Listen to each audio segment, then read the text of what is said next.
اعوذ باللہ من الشیطان الرجیم، بسم اللہ الرحمن الرحیم۔ آج انشاءاللہ اللہ کے فضل و کرم سے اور اس کی دی ہوئی توفیق کے ساتھ ہم 7ویں پارے کا معنی اور اس کی سمری اور اس کا تعارف حاصل کریں گے۔ 7ویں پارے کا نام ہے وَإِذَا سَمِعُوا، اور اس کے اندر بھی 2 صورتیں ہیں۔ کون کون سی صورتیں؟ جو ہم نے سورہ المائدہ دیکھی پچھلے پارے میں، وہی کنٹینیو کرتی ہے اسی پارے کے اندر، اور اس کا بقیہ حصہ اس پارے کے اندر ہے۔ اس کے بعد سورہ انعام شروع ہوتی ہے۔ سورہ مائدہ کا ہم نے نام دیکھا تھا، اس کا مطلب ہوگا فیسٹ۔ فیسٹ ایسا کھانا جو بھرپور انداز سے پکایا جائے اور بھرپور انداز سے کھایا جائے۔ انعام کا مطلب ہوتا ہے جانور، یعنی کہ چوپائے۔ اب ہم دیکھیں گے ان کے اندر کون کون سے مضامین آئے ہیں۔ اس پارے کے شروع میں جو مضمون آیا ہے وہ کرسچینز کے حوالے سے آیا ہے، جو بھی عیسائی ہیں، جو ونیس آف اللہ، ٹرینٹی کا کانسیپٹ نہیں، یعنی کہ 3 گاڈ کا کانسیپٹ نہیں، بلکہ اللہ کی وحدانیت پہ یقین رکھتے ہیں کہ اللہ واحد ہے، ان کو بھرپور طور پر شاباشی دی جا رہی ہے اور ان کو دین کی دعوت دی جا رہی ہے اور ان کو حق پر کہا جا رہا ہے۔ اس کے بعد یہ موضوع آیا کہ اے مسلمانوں، نبی اکرم صلی اللہ علیہ وآلہ وسلم سے بہت زیادہ سوال کر کے اپنی خواہشات کے مطابق وحی کو ڈھالنے کی کوشش مت کرو۔ اس میں تمام انسانوں کو دعوت ہے کہ اگر آپ اپنی خواہشوں کے مطابق نبی اکرم صلی اللہ علیہ وآلہ وسلم سے کوسچنز کریں گے، سوالات کرتے کرتے نیرو ڈاؤن کرنے کی کوشش کریں گے، تو آپ پھنس جائیں گے، جس طرح ہم اس سے پہلے دیکھ کے آئے ہیں۔ کہاں پر؟ سورہ البقرہ کے اندر، جس کے اندر یہود نے بار بار کوسچن کر کے وہی گائے جو اللہ تعالیٰ نے سمپل گائے سے وہ کام کروانا تھا، اپنے آپ کے لیے مشکل بنایا، اور اللہ تعالیٰ نے آگے لکھا کہ یہ ایسا کرنے والے نہیں تھے، بلکہ ان کے کوسچنز کی وجہ سے اللہ تعالیٰ نے ان کو نیرو ڈاؤن کیا۔ اس کے بعد شراب اور تمام ٹاکسک چیزیں جن سے انسان کے حواس جو ہیں وہ اس کے بس میں نہ رہیں، ان کے بارے میں آیا کہ وہ تمام چیزیں حرام ہے اور ان سے بچتے رہو، اور ان سے بچنے میں بھی تمہارا فائدہ ہے۔ اس کے بعد اللہ کے رسول صلی اللہ علیہ وآلہ وسلم کا ذکر آیا ہے۔ جیسا کہ میں نے آپ سے کہا کہ یہ کہا جا رہا ہے کہ اللہ کے رسول صلی اللہ علیہ وآلہ وسلم تم لوگوں کے درمیان ہے، اور ان کا کام یہ نہیں ہے کہ وہ تم پر دروغہ ہیں،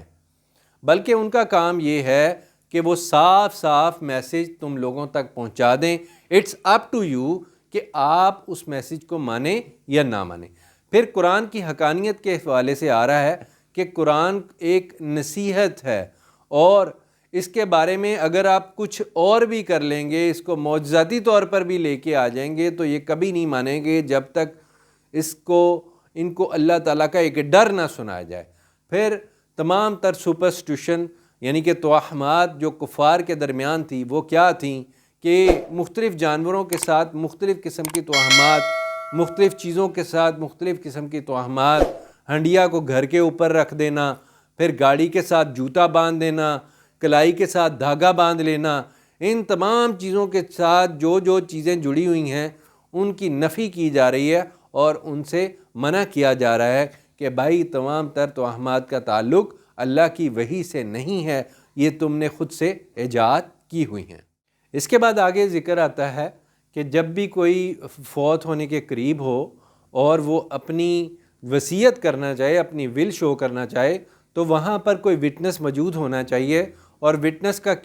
کام کیا ہو؟ جو بھی وراثت دار ہوں ان کے اندر آپس میں جھگڑے کو ختم کرنا، اور وٹنس کے لیے بھی تمام پراپرٹی کا، تمام دولت کا جو اس کے پاس ہو اس کی وٹنس نہیں کر سکتا، بلکہ اس کے خاص حصے کی وٹنس کر سکتا ہے۔ اس کی بھی مزید جو ڈیٹیل ہے ہم جتنے بھی مفتیان ہیں ان سے پوچھ سکتے ہیں۔ اس کے بعد حضرت عیسیٰ علیہ السلام کا واقعہ ری وزٹ ہوا ہے، اور حضرت عیسیٰ علیہ السلام کو اللہ کا عبد اور بندہ کہا گیا ہے، اور ان کو بھی باقی نبیوں کی طرح نبی کہا گیا ہے، اور کرسچینٹی کو باقی دعوت دی جا رہی ہے کہ اللہ کے رسول صلی اللہ علیہ وآلہ وسلم پر ایمان لائیں۔ یہاں پر یہ صورت مکمل ہوتی ہے۔ اس کے بعد سورہ انعام سٹارٹ ہوتی ہے۔ جس طرح میں نے آپ کو پہلے بتایا، انعام کا مطلب ہوتا ہے چوپائے، یعنی کہ 4 پاؤں والے جانور۔ اب آگے جو مضامین چلتے ہیں وہ سارے سورہ انعام کے اندر آتے ہیں۔ یہاں پر بھی توہمات کا ذکر کر کے اس سے منع کیا جا رہا ہے، اور سٹبرنس ضدی پن جو کفار کے اندر آ جاتا ہے، اس کا علاج کیا بتایا گیا ہے؟ اس کا علاج ہے اللہ کی وحدانیت کے سامنے مکمل طور پر سرنگوں ہو جانا، اپنے آپ کو سرنڈر کر دینا، اپنی سٹبرنس کا، اس ضدی پن کا علاج بتایا جا رہا ہے۔ اس صورت کے بارے میں ایک امپورٹنٹ بات کہ یہ مکی صورت ہے، اس سے پہلے الحمد شریف یعنی کہ سورہ فاتحہ مکی صورت تھی، اور یہ مکمل کی مکمل ایک ہی دفعہ میں نازل ہوئی ہے۔ اور اس صورت کے اندر چونکہ اس ٹائم حالات کیا تھے، مسلمانوں کے اندر شدید ٹینشن والا ماحول تھا، کفار کے ساتھ مسلمانوں کا شدید ٹینشن والا ماحول، اور اس ماحول کے اندر نبی اکرم صلی اللہ علیہ وسلم آخرت اور اللہ تعالیٰ کی وحدانیت کی بھرپور دعوت دی جا رہی ہے، اور یہ کہا جا رہا ہے کہ تم اس محفل میں کبھی نہ بیٹھنا جہاں پر دین کا مذاق اڑایا جا رہا ہو، وہاں سے پرے ہو جانا، دین کو چھوٹا نہیں بنانا، دین کو بڑا بنانا ہے، نبی اکرم صلی اللہ علیہ وآلہ وسلم کو موک ڈاؤن نہیں کرنا، ان کا مذاق نہیں اڑانا، بلکہ ان کی لیڈرشپ کو آتھورائز کرنا ہے اور اون کرنا ہے اور اس کو لے کے پبلک میں جانا ہے۔